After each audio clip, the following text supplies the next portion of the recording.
வாங்கண்ணே, முன்னாடி வாங்கண்ணே, முன்னாடி வாங்க.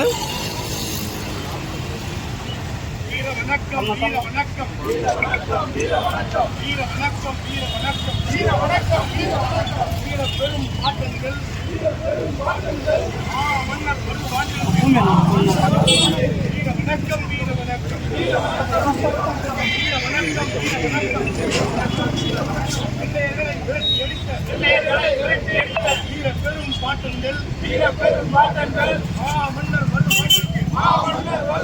வீர வணக்கம், வீர வணக்கம், வீர வணக்கம், வீர வணக்கம். வாழிய வாழிய வாழியவே, வாழிய வாழிய வாழியவே, வாழிய வாழிய வாழியவே, மருது வாழியங்கள் வாழியவே, மருது வாழியங்கள் வாழியவே, வெல்க வெல்கவே, வெல்க வெல்க வெல்கவே, தமிழர் படை வெல்கவே, தமிழர் படை வெல்கவே, தமிழ்தாய் வாழ்க, தமிழ்தாய் வாழ்க, தலைவர் பிரபாகரன் வாழ்க, தலைவர் பிரபாகரன் வாழ்க.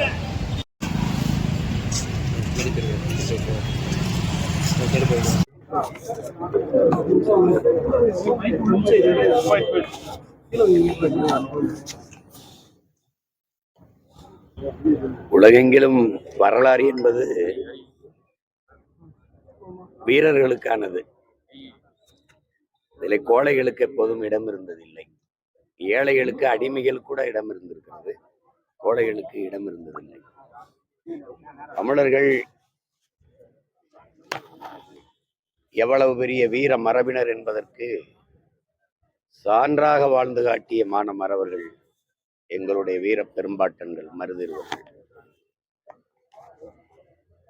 வெள்ளைய ஆதிக்கத்தின் கீழே அடிமைப்பட்டு கிடந்த அன்னை தமிழ் நிலத்தை மீட்க காக்க வீர போர் புரிந்து மரண கயிற்றை மாலையாக சூட்டிக்கொண்ட மாபெரும் வீரர்கள் எங்களுடைய பாட்டன்கள். அவர்களுடைய அந்த வீர வரலாற்றின் வழியிலே நடந்து வீழ்ந்து கிடக்கிற தமிழ் பேரினத்தின் எழுச்சிக்கு, மீட்சிக்கு, அதனுடைய தன்மானமிக்க தலைமிருந்த வாழ்வுக்காக தமிழ் இளம் தலைமுறையினர் பாடுபடுவோம் என்கிற உறுதியை எங்களுடைய வீர பாட்டன்கள் மருது பாண்டியர்களுக்கு வணக்கம் செலுத்துகிற இந்த நாளில் நாங்கள் ஏற்கிறோம். அவருடைய வழி வழியே வந்த மானமிக்க வீரமிக்க தமிழ் பிள்ளைகள் நாங்கள் பெருமிதத்தோடும் திமிரோடும் எங்கள் வீர பாட்டன்கள் மருது பாண்டியர்களுக்கு எங்களுடைய வீர வணக்கத்தை செலுத்துகிறோம்.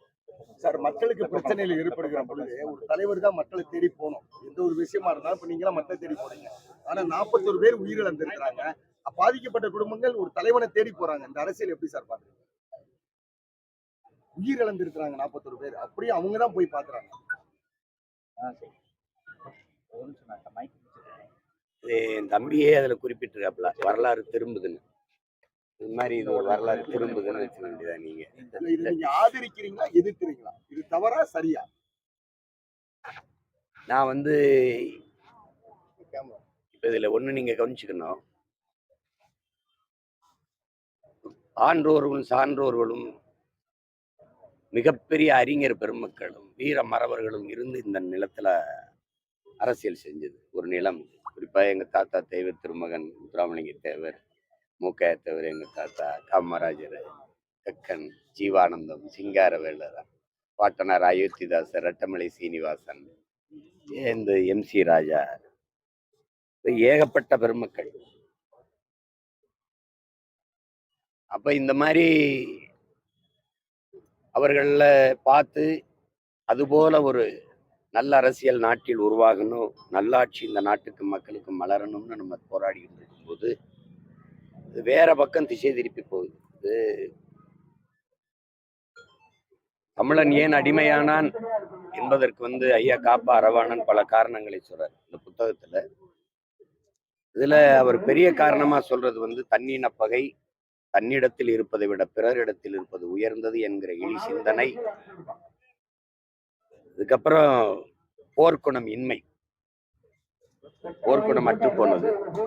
கடைசியா அவர் சொல்ற கொடுமையான காரணம் அளவுக்கு அதிகமான திரை கவர்ச்சிங்கிறார். இதெல்லாம் ஒரு அடிமையானதுக்கு பெரிய காரணங்கிறார். இப்ப அந்த நடுக்கம் நமக்கு வருது. எதை நோக்கி போகுது இந்த சமூகம்?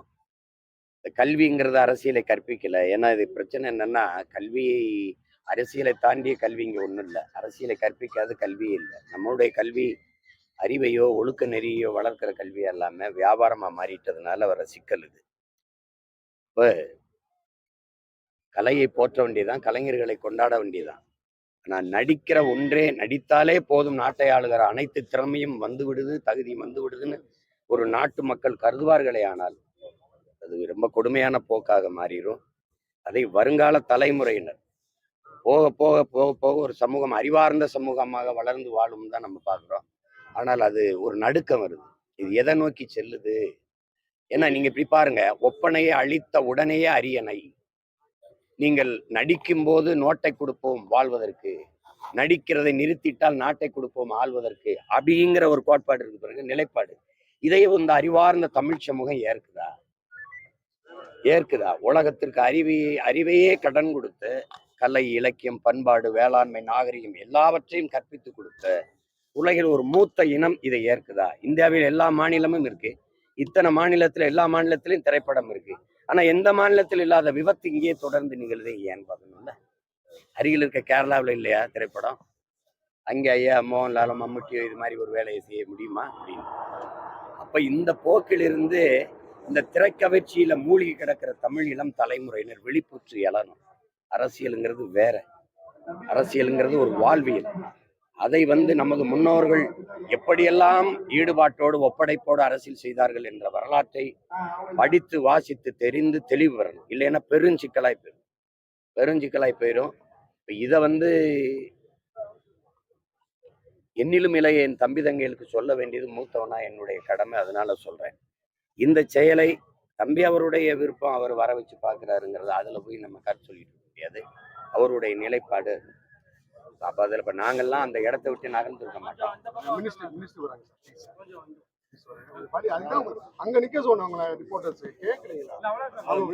நீங்க அமைதியா இருந்தா ஒரு நிமிஷத்துல முடிப்பேன். நீங்க போயினாரு இருங்க. நீங்க குறுக்க பேசிட்டு நேரத்தில் நேரம் முடிச்சிருப்பேன். நீங்க பேசுற நேரத்தில் நான் பேச முடியும்.